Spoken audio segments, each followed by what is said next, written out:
Sabihin natin na kung may babalik ko lang, kung may babalik ko lang ang nakaraan, kung may babalik ko lang ang mga nakalipas, di ba? Meron tayong mga bagay na parang pinagsisihan natin, di ba? Hallelujah. Pero salamat sa Panginoon, hindi naman tayo nagsisi dito. Okay. Meron tayong mga bagay na parang nagko-question tayo.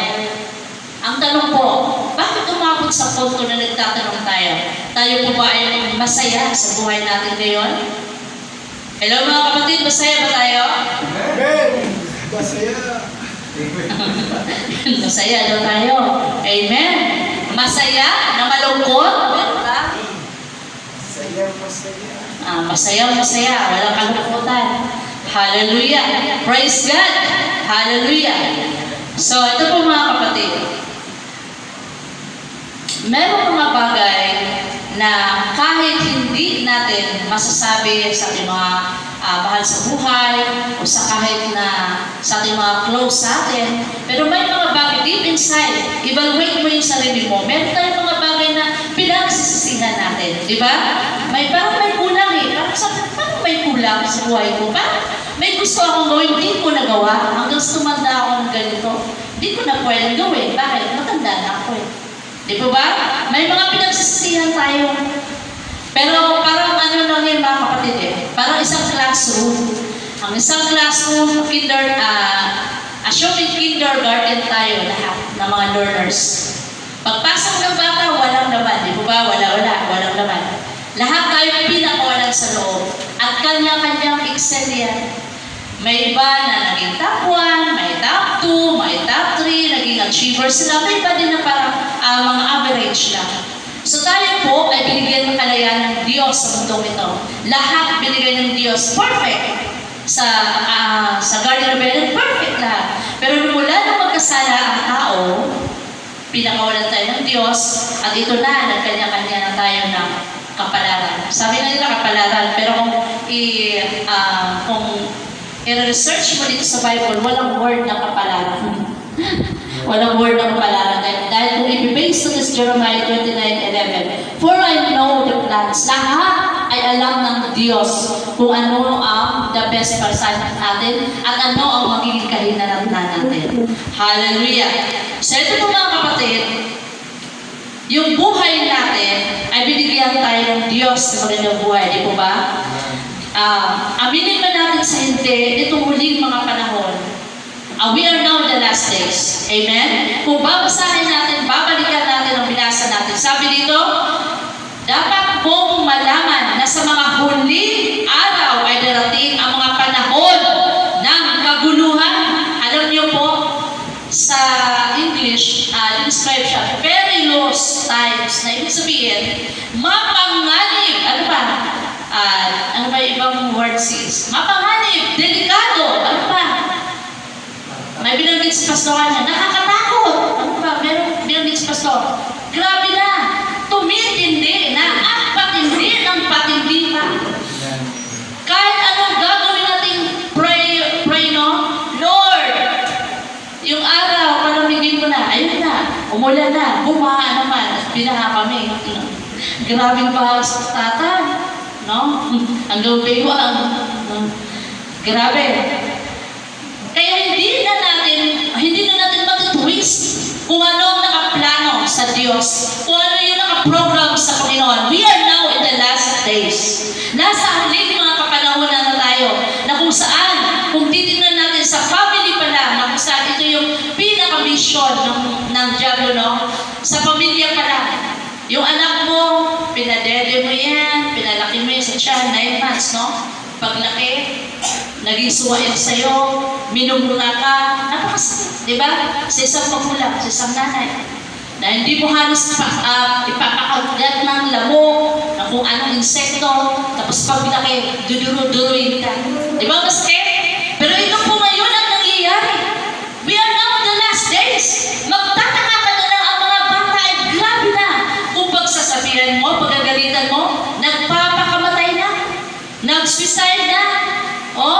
Mga kabataan ngayon, ang sabi ng ating bansa, ang mga kabataan ay pag-asa ng bayan. Pero kung titignan natin, hindi na sila magiging pag-asa ng bayan. Ano na sila? Magiging pabigat na ng bayan dahil sa kanilang mga kanya-kanyang ugali. Grabe. Okay, David, sabi dito, sapagkat ang mga tayo magiging maibigin sa sarili, maibigin sa salapi, palalo, mapagmataas, mapagsamantala, suwail sa magulang, walang utang na loob, at napastangan sa Diyos. Hallelujah! Alam niyo mga kapatid, doon sa malapit sa tindahan namin, no? May mga anak doon na sinigaw-sigawan na lang yung magulang dahil matanda. Kumakain sila ng masasarap, nakatingin yung matanda. No? Sakit sa loob, no? Na kung imagine mo, grabe yung pagtitis mo, nagtatrabaho ka, nagpupuyat ka, nagtatrabaho ka, wala kang tulog, dahil hindi natutulog yung baby, tapos paglaki niya, ganyan ang gagawin sa'yo. So, hindi na tayo magtataka, bakit? We are now in the last days. Grabe, patindi ng patindi ng patindi. Lumabas ka ng bahay, grabe ang init, grabe ang ulan, grabe ang baha, di ba? Kapag ulan. At sa pamilya, grabe ang maguluhan. Ang mga bata ay, grabe, hindi mo na makukontrol. They are the generation of technology, sabi. Pero ang technology ang siyang nagpapahamang sa ating mga kabataan. Sabihin mo natin, magagaling ang mga bata ngayon kasi indusero, indusera. Pero hindi po yan ang batayan. Yan ang nagpapahamak sa kanila. Bakit po? Ang dami nilang natututunan dyan na kung saan sila ay natuto ng pumatay sa sariling ama. Nabalitaan sa TV, ang dami ng mga anak na pinatay yung lolo, pinatay yung ama, pinatay yung ina, hindi binigyan ng pera. Grabe, di ba? Nakakapanindig balahibo ang pangyayari ngayon. At take note, sabi ng Biblia, patindi ng patindi. Hallelujah. Nakakatakot ano? Sila yung nagiging walang pagmamahal sa kapwa, walang abang, mapalirang puri. Kagabi lang napanood ko yung isang ama. Dahil sa selos, pinatay niyo yung 2 years old na anak at 4 years old na anak. Sinaksak niya pa. Dahil sa selos. Walang abang. Walang takot. Wala lang pagmamahal. Ano lang ang mamayari? Puro buo. Galit. Alam niyo mga kapatid, no? Nung habang niremind ako ng Panginoon sa itong word niya, salita niya, ini-check sa akin ng Panginoon kung gaano ka-importante ang buhay na binigay ng Diyos. Marami pa na ako sa buhay ko na pag ako'y pagod na, parang surrender, Lord. Surrender lang ako. I'm so tired. Tired na talaga ako, Lord. Pagod na ako. Para pag nagtatrabaho ako na, after magtrabaho, padala sa probinsya, wala na natitira ka lang. Pa-retire na naman ako, pero walang nangyayari. Pagod na ako. Hanggang sa nag-asawa na yung mga anak. Dito pa rin sa akin. Para parang sabi ko, ano na nangyayari? Hindi naman, di ba, tayo mga magulang, hindi naman tayo nagbulang, di ba? Hallelujah. Ngunit, alam ng Diyos, sa bawat sitwasyon natin. Niremind sa akin ng Panginoon na ang buhay ay napaka-ikli lamang. Life is too short to be unhappy. Na magiging malungkot, na magiging forever tayong galit, no? Na magiging forever tayo na hindi makapagpatawad sa sarili natin dahil sa mga nagawa nating maling desisyon. Hallelujah. Ito mga kapatid, yung moments na tinatawag, ito yung moments with your friends, with your family, with your kids.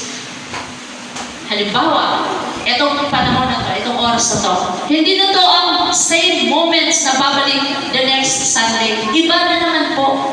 So enjoy every moment. Kung makikita natin, may nakalagay doon sa Facebook, mga notes, mga quotes, di ba? Enjoy every moments of your life. Not enjoy for the glory of your flesh, but for the glory of God. Amen? I-enjoy natin para sa kaluwalhatian ng Diyos. Dahil hindi din po natutuwa ang Diyos kung ang buhay na ibinigay niya sa atin ay pinagsamantalahan natin. Paano natin pinagsamantalahan? Kagaya ng hindi tayo marunong magpatawad sa sarili natin. Hindi natin kakain, pero gusto na natin mag-suicide. Parang parang si Lord natin ang ginawa natin ng gano'n. Hallelujah. Walang habang, walang pagmamahal at napastangan sa Diyos. Hallelujah. So, nakapaloob sa buhay na ito, ang mga taon, mga panahon, at oportunidad na iginugol natin sa mundong ito. Kapag pumunta ka ng sementeryo, last Sunday, pumunta ka ng sementeryo, may mga bata doon, may mga sanggol, may mga malalaki, teenagers, iba-ibang size ng mga nitso. Kung makikita mo na ang kamatayan ay walang pinipili. Di po ba? Walang pinipili. Kahit anong oras. Kung titignan mo doon sa block na tinirahan namin, doon sa homeowners tinirahan namin, bawat kanto may mga patay-patay. Oh? Walang pili ang kamatayan. Anytime pwedeng kunin dito ng Diyos. Kaya kung anong meron tayo, enjoy natin yan. For the glory of God. Amen? Hindi rin naman ibig sabihin na maging kontento tayo na hindi na tayo magtatrabaho. Ang ibig ko pong sabihin ay kung anong pinatulog ng Diyos na magkakaroon tayo ngayong araw na to, enjoy natin para sa Panginoon. Amen? Hallelujah. Enjoy natin with the kids, with your family. Alam niyo, napaka-blessed niyo mga kapatid, nakasama niyo ang mga magulang ninyo. Nakasama niyo ang inyong mga mahal sa buhay. Dahil hindi natin alam ang panahon, ano? Hindi natin alam na kung kailan babalik ang Diyos. Malapit na. Napakalapit na ng Diyos. Ako nararamdaman ko malapit na siyang bumalik. Dahil kahit nga sa pagtulog mo, maraming mga revelation ng Panginoon, di ba? Pastor, ang dami niyang ipinapakayag sa atin. Hallelujah. Ang nararamdaman natin, the Holy Spirit will be the one to reveal it with your spirit. At mararamdaman mo na ang Diyos ay malapit na bumalik. So yung mga panahon na ginugol natin sa pamilya natin, mga oportunidad na binigay ng Diyos sa atin, i-enjoy po natin yan for the glory of God. Amen? Hallelujah. So ito po mga kapatid, ang paano ginamit ng ibang, may mga dalawang class kayo sa Kristiyaano. Paano ginamit ng tao ang buhay na binigay ng Diyos? Kapag ikaw ay wala sa Panginoon, ang sabi dito, kapag ikaw ay wala sa Panginoon, ito yung mga mula, verse 2, sabi dito, mga tao, magiging maibigin sa sarili. Yung word na, alam niyo ba yung sa bata na parang, ano naman dun sa bata na, mine, that's mine, that's mine. Akin yan, puro akin. Hindi pala magandang laro para sa bata. Dahil paglaki ng bata, magiging maibigin siya sa sarili at magiging madamot siya sa kanyang kapwa at magiging mayabang siya paglaki niya. Mapagsamantala. Okay, dito sabi ito, maibigin sa sarili, maibigin sa salapi. Diba? Grabe na yan dahil sa hirap din ang buhay, diba? Palalo, mapagmataas, mapagsamantala, suwakin sa magulang, walang utang na loob at nakasangan sa Diyos. Sila ay magiging walang pagmamahal sa kapwa, walang abad, mapanirang puri. O, dumami na yung marites. Lumabas ka lang sa kanto, naka-short ka, dumadami ang marites. Galing ka na ng SM or namimili ka, marami kang bitbit, hindi nila alam, mga loads po yun. Galing sa London Bridge, ang dami ng mga marites. Akala dinumpot, no? O, di ba? Lahat ng meron tayo, lahat sinisilip ng kaway, sinisilip ng tiyablo. O, di ba? Yan ang magiging magiging aware tayo na hindi pwedeng hadlangan ng kahit anong gawa ng kaaway ang paglilingkod natin sa Diyos. Amen? Hallelujah. Ito pa, sila'y magiging mga taksil.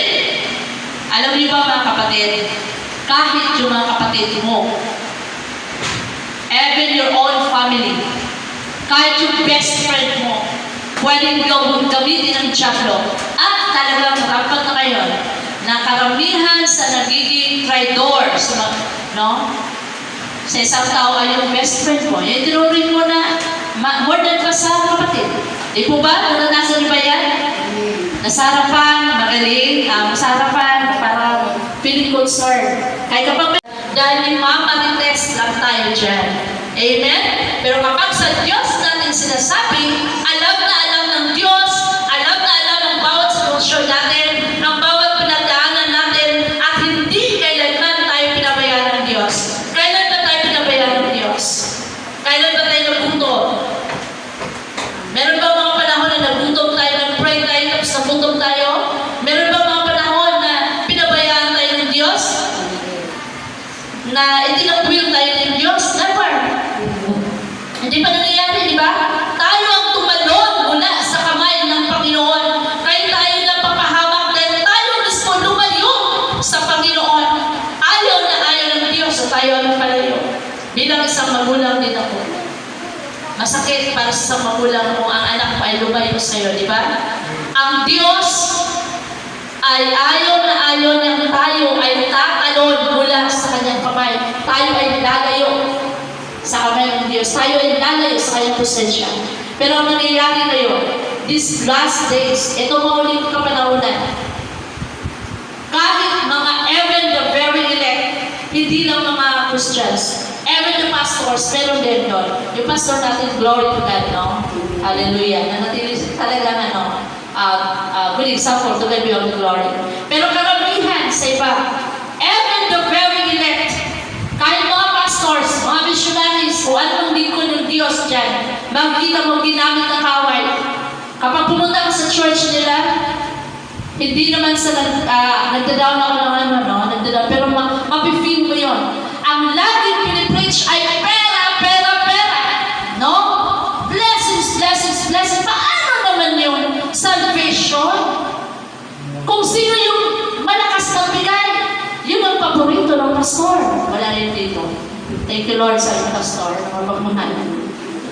Kung sino yung laging may dala, paborito ng pastor, paborito ng lahat. One time, yung kanilang pastor ay pupo sa labas. Nagdamit siya that 100 persons, only 2, dalawa lang, ang nagbigay sa kanya ng tubig at pagkain. So, mag-i-start na yung kanilang gawain, pumasok siya doon. Lingon lahat ng mga tao. Bakit pumasok yung pulubi dito? Naku, baho, ano nyo? Yung iba pa, humatang pa sa kanya. Ay, hindi po, dito na po kayo. Pero, ang pastor na yun, umupo pa sa yung pinaka-pwesto ng pastor, na wala pa yung pastor. Naku, pwesto yun ang pastor namin. Ang mga doon ka na, hindi na. So, makikita mo ngayon, grabe ano? Makikita mo ngayon kung anong klaseng mga Kristiyano na meron sa isang church. Hindi ibig sabihin na ikaw ay miyembro ka sa church na yan. Yung pastor, at umiyak doon sa stage. Nagtanggal siya doon ng mga wig, gano'n, nagunan na ka. Sabi niya, hindi na tayo magsisimula natin panambahan. Magsiuwi na kayong lahat na nagpapanggap na makadiyos. Matira dito yung dalawa. Yung dalawa na lang nanatili. Nagsiuwi yan. Dahil wala kayong karapatan na magsamba sa Diyos na nagpapanggap kayo. Sa ulit mga kapanahonan, mga kapatid, ito ngayon, last days, maraming Kristiyano nagpapanggap. Di ba? Na kunyari Christian. Ay, Christian ako, nagpapakilala. Sa school, marami yan. Nagpapakilala, Christian ako. Ma'am, sir, Christian ako. Pero hindi mo makikita ang pagiging Christian. Sa words pa lang, grabe, ang lutong magmura. Grabe, ang lutong magmarites. Ang lutong, grabe. Pero salamat sa Panginoon na binigyan tayo ng Diyos ng discernment. Amen? Hallelujah. So itong buhay na binigay ng Diyos sa atin, ito yung buhay na kahit kailan, na kailanman hindi na pwedeng bumalik pa. Na kung ikaw ay patanda na, hindi na pwedeng ikaw pabata. Kaya enjoy natin bawat minuto. Bawat minuto na ito ako, 54. Enjoy natin ito. Paano ko ng 55? Hindi na ako pwedeng bumalik sa 54 or 18. Di po ba? So napaka-blessed na pinagpala yung mga tao ngayon na umabot ng 70s, umabot ng 60s, ng 80s bago kinuha ng Diyos. Kami hindi namin alam kung kailan.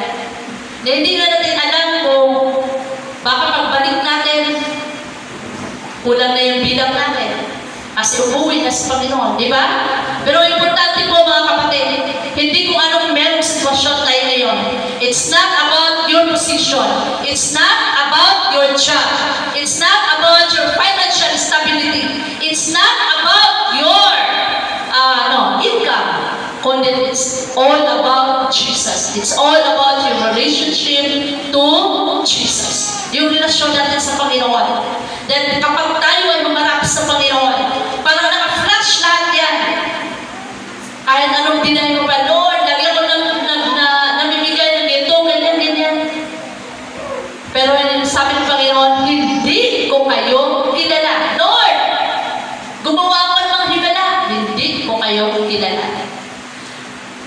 Alam niyo mga kapatid, kung isang pamilya nga nahihirapang pumasok sa butas ng karayo, paano ng mga Kristiyano, hirap din, di ba? Butas ng karayo. Nasa butas ng karayo, tingnan nyo. Kapag papunta tayo sa church, para ang dami natin nararamdaman. Ang dami ng sakit-sakit, di ba? Pag nasa church na tayo, ang sarap matulog. Oh, di ba? Aminin nyo. Umuwi ka ng bahay mo, ihiga-higa ka, hindi ka makakatulog. Bakit? Gawa ng awa yan. Sa church, umiikot ang Diablo, di ba? Nag-work din ang Diablo.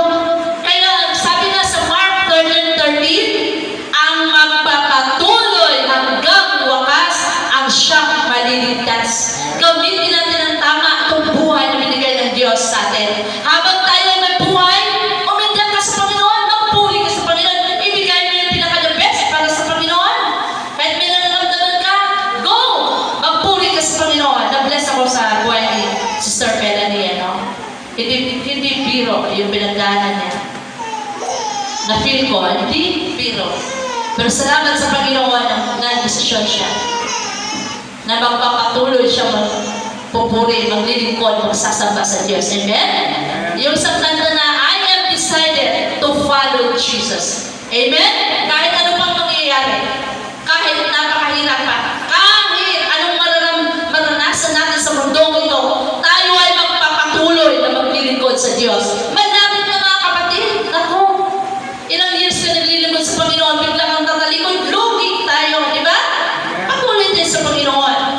Hallelujah. So ito po mga kapatid, makikita na natin yung difference. Hindi lahat na nag-assume na Christian ay totoong Christian.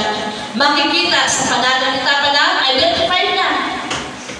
Sa pamumuhay pa lang, identified na. Although hindi lahat perfect. Lahat tayo nagkakasala. Di po ba? Pero nire-redeem tayo ng Diyos. Makikita mo ang pagbabago sa buhay niya. Ang bawat pinagdaanan ng isa ay hindi natin pwedeng i-judge.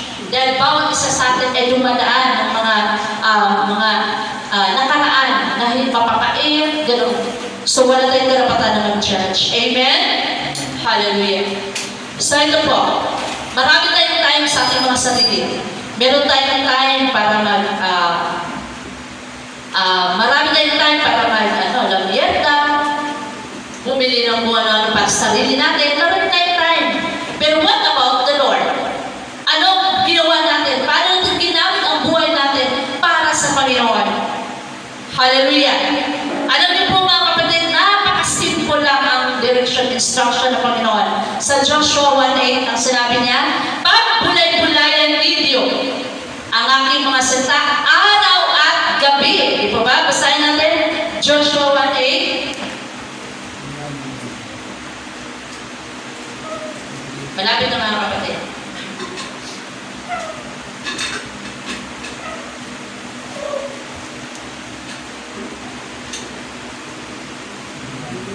Sino pong nakakita na? Huwag mong kaligtaan, basahin ang aklat ng kautusan. Pagbulay-bulayan mo yun araw at gabi upang matupad mo ang lahat na nakasaad doon. Sa gayo, noon, magiging masagana at matagumpay ang inyong pamumuhay. Amen! Ito ng instruction ng Panginoon napakasimple. Sabi niya dito, huwag mong kalilitan basahin ang aklat ng kautusan. Bible, pagbulay-bulayan mo yun araw at gabi.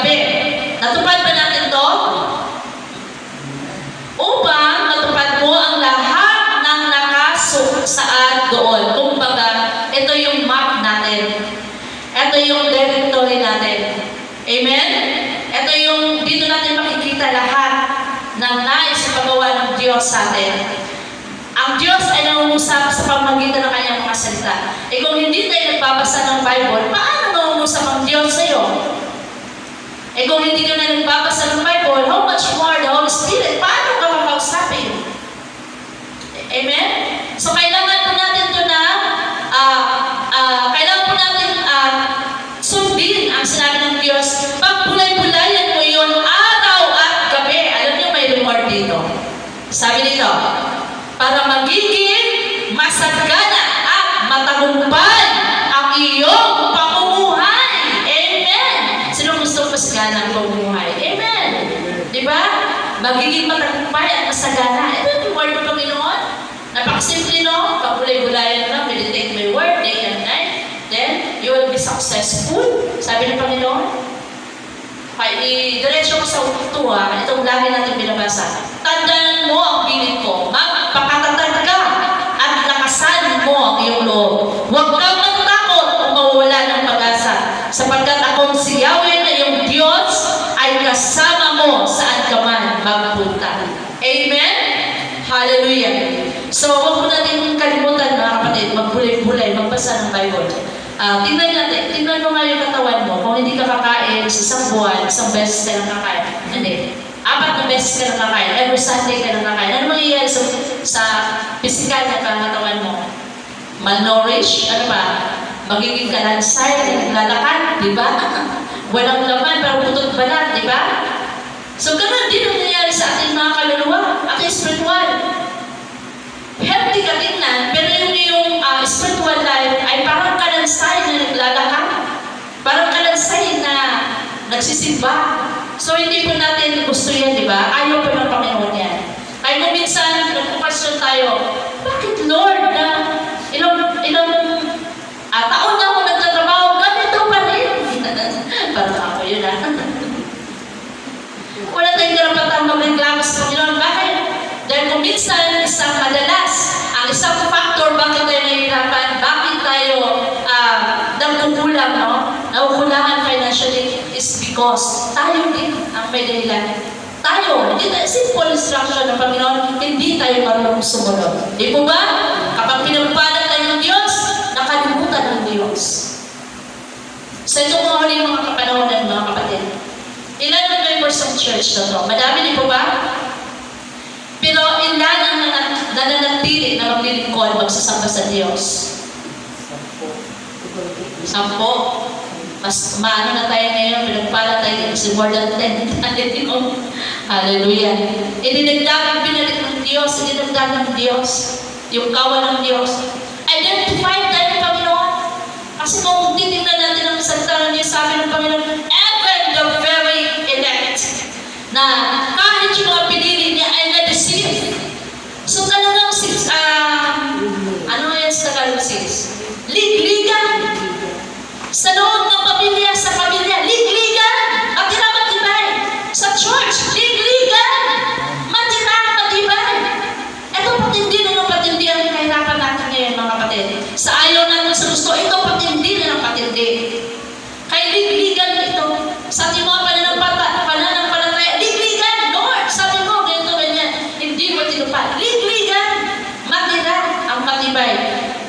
Pero sa Biblia, ang magpapatuloy hanggang wakas ang siyang maliligtas. Ganito po, ano ang rason ng Panginoon? Bakit tayo ginawa niya?